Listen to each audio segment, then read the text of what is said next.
Greeting interwebs, this is Jackie K, and with me today I have... Cicabe OT1. Once again! Yep. Decided to bring Cicabe back because I felt a bit sorry for having him only in one video when it was originally going to be both parts of the mountain battle. Yeah, oh well. Because you had, like, the press 1 L to P guy in 2 videos back to back, so might as well have me again. Yeah, I mean, everyone else has been in at least 2 videos. Right. And this place is going to be a bit longer, and...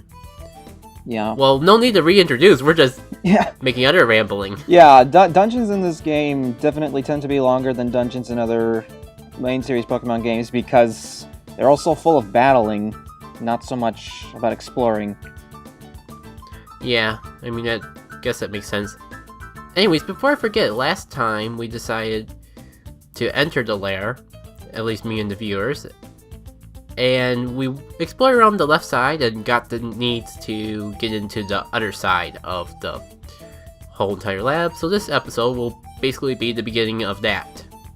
Sweet, let's storm the castle! Woo! Yeah, get hype with everyone and really... That's what we need right now. So when does your guys start moving? Someday. Anytime now. Hopefully not Sunday. There we go. Onwards! Yeah, anyway, this is Friday at the day we're recording this, and that's important because you need to know.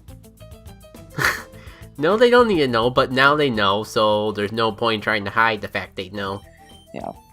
This is the thing I never got in video games either, is that if you have the item that you need to unlock a certain thing, that they still make you try and do it. I mean, try to select the items. Like, what if you turn the game off for a couple months and don't remember what you were doing? It's like, do I have the item that I need? I don't know! I don't know, I mean, I think more modern games have gotten better with that, with more and more items that they use automatically. The down Saint key. Too bad we don't have the downstairs key. We just got a key. How come we can't use that? Dang it. Maybe you were supposed to get more keys at all of once. Did that make sense? No, it didn't. Multiple keys? This isn't Zelda. Yeah. Well, at least, like, Ocarina of Time or something. Specifically, the Water Temple. Oh, you got Sneasel in your party. Yeah, I mean, Sneasel is an alright type. If I wasn't already using Umbreon, I probably would give it a chance in this playthrough. Yeah. I was actually more suited for using in Generation 4 when you can evolve it into Weavile. Yeah, I mean, a lot of Pokemon in this game are kind of like that. Like Apom. You can evolve into Ambipom, but even then it's still kind of meh. I don't know, I mean, I always use Ambipom in every Soul Silver playthrough I've done. Oh, you do? Yeah, I mean, it's kind of become tradition. It works out kind of nice. It has Technician, right? Yeah, you get it with Technician and it can actually be pretty useful. Yeah. Even in competitive battling. Yeah, that's neat. Technician's a neat ability. I mean, I know that's one of Scissor's signature tactics, like having Technician Bullet Punch or Technician Wing Attack, and apparently that does a lot of damage. And I've never gotten a chance to use the Scizor. I really need to get on that. Yeah, I mean, I think I used Scizor, I can't remember where I used it. I guess I used it in battlings that were in multiplayer, but not quite at the point I was at when competitive battling was the only way to do multiplayer battles. Right. Because I don't remember using it in the main playthrough, but I remember, like, taking the Cypher from Pokemon XD and evolving it into a Scizor. So it would pretty much have a Scizor with Morning Sun, or something like that. Scizor with Morning Sun? I didn't even know it could learn that move. I don't think it can, it's like a Pokemon XD thing. Oh. Because the Colosseum XD have the tendency to, like, give Pokemon moves that they normally can't learn until, like, for one, a lot of Pokemon knew Helping Hand before that became, like, a move tutor move. Right. Also, I messed up catching Apom. Yeah, it kind of confused me a minute. It's like, are you fighting a different trainer? It's like, oh wait, you knocked out the Apom, that's right. But yeah. I mean, I like Apom. No, go ahead. I remember there was Cast Form on there, and Cast Form's another interesting Pokemon. I mean, it's probably not one I'd ever want to use, but it's definitely got its niche. Like weather. Yeah, I mean, I really like cast form, but I agree, like, its stats are kind of... Man, it makes it hard to actually use. Yeah. Even in the main playthrough. I'm gonna do that, though. Next time I play Ruby and Sapphire, and it's not some, like, crazy rule set, I'm gonna have a cast form in the party. And that cast form was going to tear everything up! And speaking of, like, I like Apom as much as well, which is why I can't just ignore snagging it. Right, well, you don't want to ignore snagging any of these if you're going for a catch-em-all run anyway. Yeah, I mean, technically you do get another chance to snag them. Yeah, but But that's post-game, and that makes it harder to purify them. yeah, I mean, I'm kind of giving up on the catch-em-all run. You don't want to do that. For one, I mean, I have to... Some of the Shadow Pokemon are in the post-game anyways. I mean, I'm gonna catch as many as I can, but if I have to, like, miss one or two, it's not gonna be the end of the world. Right. Anyway, that Ferret was stupid. It used Flamethrower in the rain. Plus, Oh, yeah. it's a Ferret with Flamethrower. Ferret doesn't have great special attack. What's wrong with you? I don't know what's wrong with that ferret. Well, our Ferrets are still cute, but... whatever. As Apom, you would think it would be easier to catch. It's an Apom. It's a monkey. It doesn't look that strong. It looks small too. You get it pretty early on in the game. I have this problem whenever I try to get it in Soul Silver as well.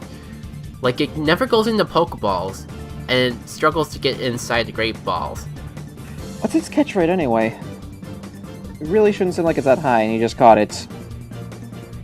Yeah, I mean, that's something worth looking up. Yeah. Maybe even, like, put it in editing. I mean, that would solve a lot of mysteries. Would solve a lot of mystery. I can look it up right now, because using the internet won't interfere with my recording. Oh, yeah.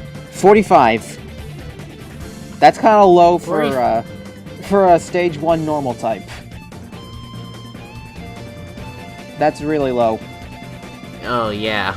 I forgot, like, catch rates based on how high it is be more easy, not the other way around. I can't believe I forgot that for a moment. Right.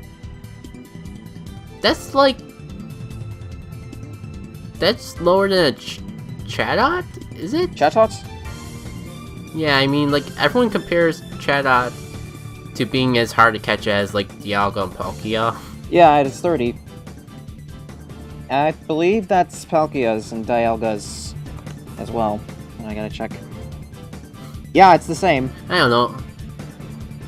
Yeah, I mean, I guess Apomp's a little easier to catch than Chatot, but not by much. Yeah, it's still weird how ridiculous those catch rates can be, even when it doesn't make sense.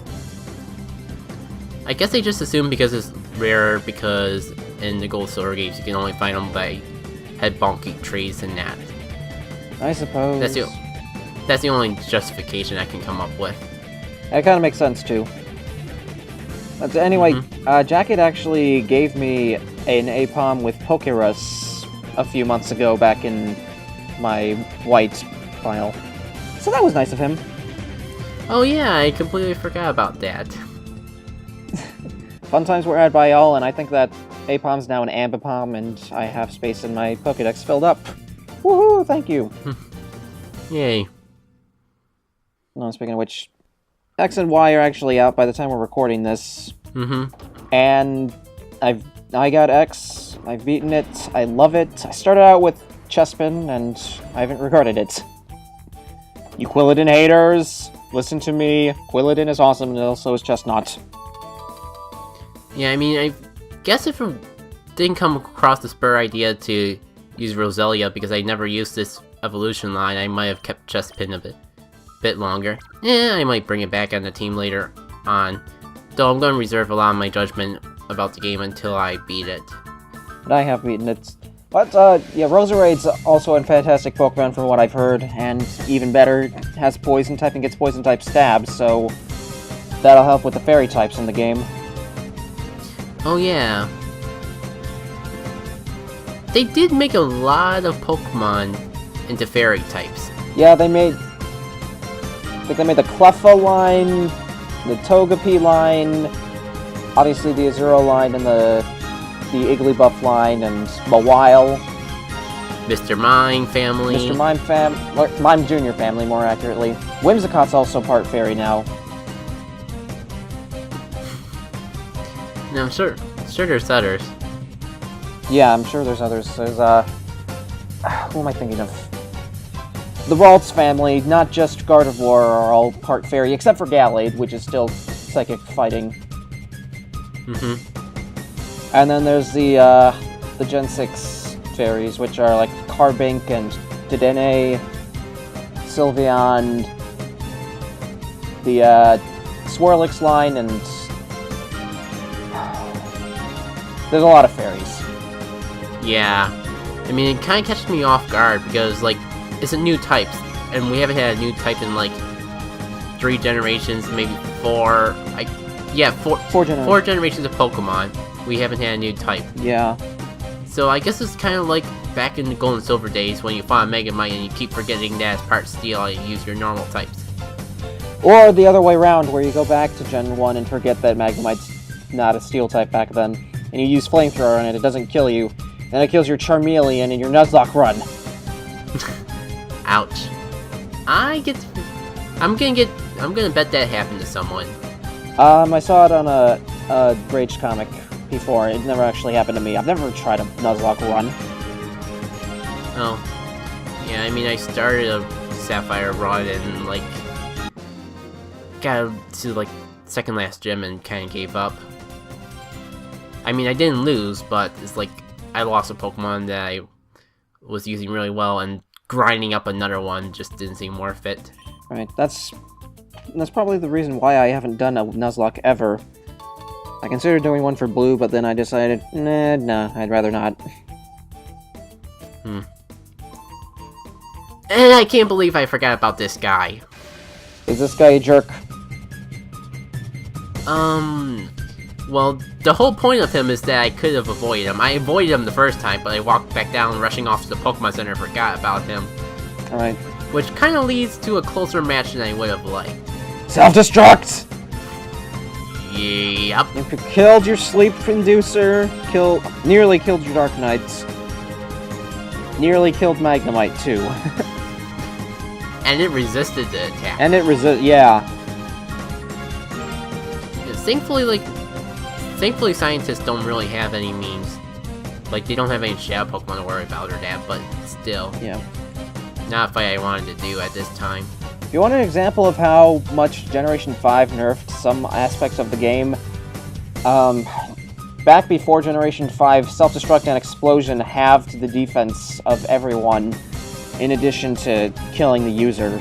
And now it doesn't do that anymore, so that's weird. It's like they halved the base power of Self-Destruct and Explosion. Indirectly, but...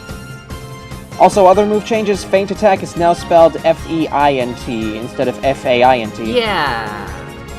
I noticed that. I think we talked about it, or I talked about it with someone on social networks. I was like, did they just change that? Yeah, apparently they did. I was half paying attention the first time I noticed it, and I was like, did they really do that? That's weird, but... whatever. I guess it makes more sense this way, actually, since Feint Attack is not really a one-hit KO move.